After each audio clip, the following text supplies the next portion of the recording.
Одоо хараагүй хүнийг далимтуулах үзэгдэл хэрэг байдаг. Хөгжлийн бэрхшээлтэй ямар нэгэн өөрийгөө хамгаалах чадваргүй тийм ээ. Ийм хүнийг тэр байдал дээр нь ухамсаргүйгээр одоо тоглолт хийх гэсэн тийм оролдлого гайгүй. Бүр нэг арч байгаа алдсан бүр нэг ганц нэг тийм юмыг л эс тооцох юм бол гайгүй шүү. Ер нь бас хүмүүс туслана. Жишээ нь надад ийм асуулт байна л да. Одоо та нэг 20,000 төгрөг задлуулах гэж юм 20,000 төгрөгөөр юм худалдаж аваач юм. Хариултаа авахд тийм ээ. Нөгөө мөнгөний маань хариулт нь хэр шудраг орж ирдэг. Нөгөө хүмүүс маань ер нь тэртэл дээр хэр ханддаг. За гайгүй. Энэ одоо энэ процесс яаж явагддаг юм бэ? За ухаан одоо би өөрөө бас нэг баг зэргийн 8 хийдэг хүн. Тэгэхээр манай хараагүй хүмүүс ч гэсэн тийм л хэмжээнд байгаа. Ийм олон тасалгаатай төрийн өвчнөд за энэ тасалгаанд нь 500 дараагийнхт нь 1000-т дараагийнхт нь 50-т 100-т ч гэдэг юм уу. Ийм маягаар дараалал мөнгөөл хардаг хүнээр харуулж байгаа л хийлгээд авчих нь л да. Тэгэл хариулт өгтөө за энд нь 100-т энд нь 500-т энд нь 50-т 20-т байгаа шүү гэл ингээл одоо хариултаа төвгөө өгч авалцах жишээний. Тэгээд энэ биеиндээ итгэжсэн орчинд байх бол итгэл дээр толгуурлаж амьдрал өрнөдөг гэж ярьдаг тийм ээ. Одоо бид та нарт итгэж тэр хүмүүс бидэнд тусалж ингэж л амьдран шүү дээ. Тэгээс за энэ яачих вэ? Энэ намайг хуурчих болов гэсэн. Итгэхээс ч өөр аргагүй. Ийм байдал тий. Бид нар өнөөдөр нэг нийгмийн ийм туршилт хийж үзье гэж сансан юм аа. Бодсон юм. Тэгээ энэ юу юм гэхлээр зэрэг одоо хараагүй 1000 төгрөг 20,000 төгрөг хоёр мөнгө барьж хаад хүнээс 1000 төгрөгийг задлаад өгөөч гэж хүсэмжлээд тэгээд 20,000 төгрөг өгөх. Энэ нөхцөлд манай нийгмийн маань реакц хэр байх вэ? Хүмүүс маань яаж хандах вэ? За ухаан надад ухаан 1000 төгрөгөөд энэ 20,000 шууд задлаад өгөөч гэвэл үү? Тий. Биш танд биш. Та хүнээр задлуулах гэж байхгүй юу? Ойлголоо. Тий. Тийм нөхцөлд нөгөө хүмүүс маань яаж хандах вэ гэдэг ийм туршилт бас бид нар явуулж үзье гэж бодсон юм. Болно. Би яг наадах дээр чинь хоёрхан ийм тохиолдол гарч ирсэн үү танд? Бүр би ч одоо олон жил 8 хийж ин л та. Зүгээр нэг л удаа нэг шөнийн цагаар гинтэж нэг 8 хийхдээ надад өглөө тэр мөнгө басч ирээд хараатай хүнээр харуулхад хуурсан тохиолдол нэг л удаа гарч ирсэн л да. Тэгэд би нүүлдэр дээр ороод ярьж ирсэнгүй урд чинь би ингээ холигдуулчлаа одоо ямар нөхөр байсан юм болоо гэл ингээл өнгөрч ирсэнгүй нэг эрэгтэй хүүхэлд дуурсан нэг. Зүгээр хаяа нэг ийм тохиолдол байж магадгүй. Гэтэ ер нь гайгүй. Тийм үү. Гайгүй. Хүмүүс чинь мэдээж гоо одоо яаж ч ботсон тамин яаж ч ботсон ухаана чи ухаана надаас одоо нэг мөнгө төгрөг хуурах сэтгэл чам төрөх үү? Харин тийм. Тийм учраас дийлэнх нь тийм л байгаа учраас хүн хуурахгүй дээ гайгүй. Дорч үзэх үү тэгвэл? Дорч үзэх үү? Болно л доо. За тий.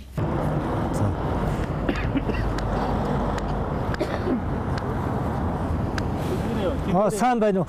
Наад энэ 20,000 төгрөгийг задлаад өгөөч. Биш наа чи 1000 төгрөг биш. 1000 байна уу? Уучлаарай. 20,000 задлах уу юм?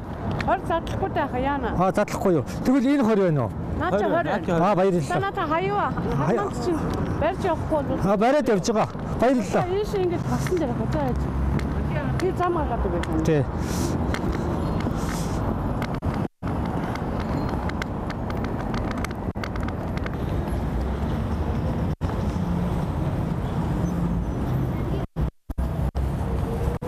Та энэ 1000 төгрөгийг задлаад өгөхгүй юу? Наад чи 20,000 байна. 20,000 байна. Тэгвэл энэ юм бол энэ 1000 байна уу? Наад чи 1000 байна. Баярлалаа. Нааха. Хэд төө? Энэ баруун талд чи мөнгө чинь байна шүү. Энэ 2500 тоо. 2500 цаанаа.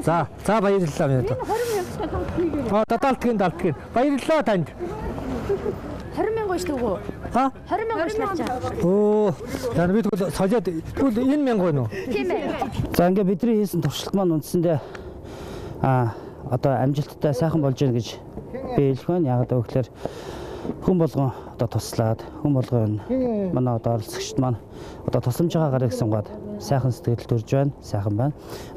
Гэвч бас хүнээс солиод би нэг одоо оронд нь байгаад үздэг юм уу гэсэн юм бас санаа төрлөө. Тэгээд юу болохыг бүгдээрээ хамтдаа сонирхцгаая. Надад хүн явна вэ чи? Надад энэ нэг 5,000 төгрөг задлаад өгөөч. 5,000 задлаад өгөө. Тий. Та энэ Гуанзны ард байж энэ заяа. Би энэ Гуанз руу орчод өгөө. За 20,000 цаас надад өглөө. тийм байна уу? Тийм. 5,000 чинь таны энэ гагт чинь.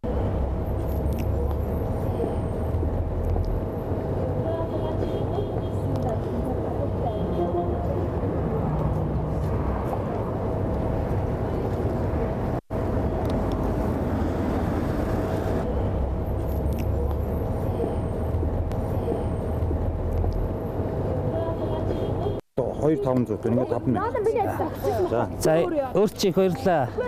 Бид нар нэг л телевизээс явж байгаа маа. Тэгээд хүмүүс маань одоо энэ хүмүүс хэр тусалдаг юм бэ? Яаж тусалдаг юм бэ? Гэсэн юм сайхан сэтгэлтэй. Одоо хүмүүс маш их таарч байна. Тэгээ өөрөө одоо ингээд энэ бүр ажиллагч тийшээ яваад ингээ манай энэ мөнгөний маань задлаад өглөө миний мөнгийг өөр чи маш их баярлалаа. Ингээд цаг зав зориулаад бидний нэвтрүүлгэнд ингээ оролцсонд танд маш их баярлалаа. Бас нэг асуумар санагдаж л да нэг юм. Хэрвээ та хараатай байсан бол юу их байсан бол та юу гэж боддог? Тэгвэл миний багын нэг хүсэл мөрөөдөл байдیں۔ Би энэ баг байхаас маш их ном уншдаг. Янз бүрийн юм бичлэх дуртай. Би сэтгүүлчл болох байсан байх гэж өөрийгөө боддог. Хөгжлийн бэрхшээлгүй. Хараатай, хоёр хөлтэй, хоёр гартай. Бид нар бас зарим юмыг өөрсдөө мэдрэхгүй одоо харгаагаар өөрсдөд ямар их сайхан юм байгаагаа бас мэдрэхгүй явж иж магадгүй. Тийм ээ? Өөрсдөд ямар их болцоо байгаагаа бас болцоо байгаагаа мэдэхгүй яваад иж магадгүй л дээ. Тэгээ тийм учраас би танаас энэ асуултыг асуусан юм. За тийм ээ. Өнөөдөр ингээд энэ нийгэмд чинь хоёр нүдэн нэрүүл, ухаан санаа нэрүүл, сайхан залуу насаа жоохон өр бүтээл муутай өнгөрөөж байгаа хүмүүсээс байхыг үгүйсэхгүй л дээ. Бид нар мэтийн амьдралын төлөө ийм мөртлөө амьдралын төлөө тэмцэж байгаа хүмүүсээс үлгэр жишээ аваад үгүй энэний хажууд би юу вэ? Хоёр нүд нь харж байна. Би маань нэрүүл байна, нас залуу байна. Энэ хүмүүс ингэж амьдрах гээд хахад бид бас арайчтэй гэж өөрийгөө зэрэгцүүлээд сайн сайхны төлөө яваасаа л гэж хүсгэл байна да. Өөр юу аах вэ? За их баярлалаа. Тэгээд янжаа нөгөө бидний өнөөдөр нөгөө нэвтрүүлгэн тэргэлжээс 20,000 төгрөгөө энэ би тань энийг өгье. Надад би өөрөө хувьяасаа өгж байгаа маа надад. За баярлалаа. Би баян хүн биш ээ. Гэхдээ жоохон ч нэмэр болоосаа. Баярлалаа. Их баярлалаа. За баярлалаа. Тэгээд та сансан бодсон бүх юм чинь сайхан сэтгэлчлэн бүтэх болтугай. Бүх юм одоо сайхан болоосаа гэж хүсэн өрөө дөө. Тэгэлгүй яах вэ? Сайхан болно. За ингээд хөгжлийн бэрхшээлтэй иргэд. За тэр дундаа одоо хараагүй хүмүүс маань зам хөндлөн гарах. Одоо бидний өнөөдөр өдөр тутмын нийгмийн амьдралд оролцох хичнээн хэцүү байдгийг би өөрийнхөө одоо ясмахаар ингээд туулж мэдэрлээ. Үнэхээр хэцүү байдаг юм байна. За ингээд зам гарахад хүртэл бид нар хаашаа оччихвол яах вэ, ийх бол үргэлж юм айдас ийм явдаг. За дээрэс нь нийгмийн сэтгэл зүй талаасаач гэлээ гэсэн тэр талаасаа ингээд үзэхэд бол их сайхан санагдлаа. Бид нар энэхүү мэдээллийг бэлтгэх одоо 4.5-аас 5 цаг одоо бичлэгийн энэ процесс маань үргэлжиллээ. За энэ хооронд бидэнтэй ямар хүмүүс таарж ирсэн бэ? Одоо янжаа хата маань ямар улсууд таарж ирсэн бэ гэхлээр дандаа тусламжийнхаа гарыг сунгасан, үргэлж туслах гэсэн, зам хөндлөн гаргаад өгсөн, тэр битгий хэлбэр мөнгөний бүр хол аваачаа задлаад өгсөн, буруу зургийг хилээд өгсөн гэх мэтлэн ийм сайхан тусалсан, дэмжсэн хүмүүстэй дүүрэн байлаа. Тэгэхээр бид монголчууд хүний чанар мууджээ гэж ярьдаг. Тэгвэл үгүй юм байна. Би энд итгэхгүй. Монголчууд сайхан сэтгэлтэй хэвээрээ бид хэвээрээ байгаа юм байна. Бид нар бүгдээрээ биеиндээ хайртай хэвээрээ юм байна. Игэл телевизийн орой мэдээнд Батчим сурвалжлаа.